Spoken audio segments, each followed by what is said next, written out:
You're looking at a nice little turret lathe. This is an HCT CF turret lathe. It does have the collet set up. This is wired for 220 3-phase.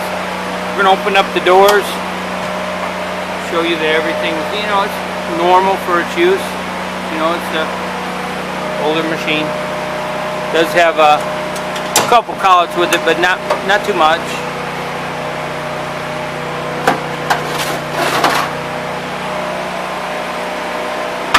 These are pretty simple little turret lathes.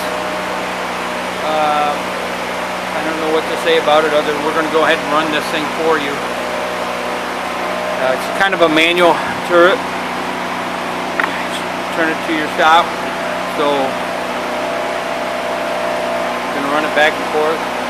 Daniel's going to go ahead and fire this thing up.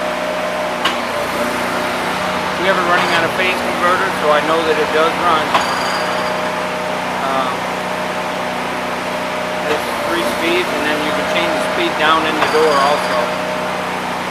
Now you can actually reverse this machine also by pulling. They have a little stop made so that you don't.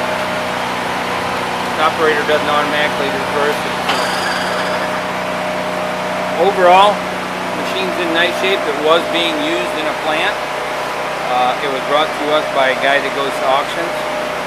Again, it's a nice little Hardinge turret lathe, HCT CF. We thank you for your business and have a wonderful day.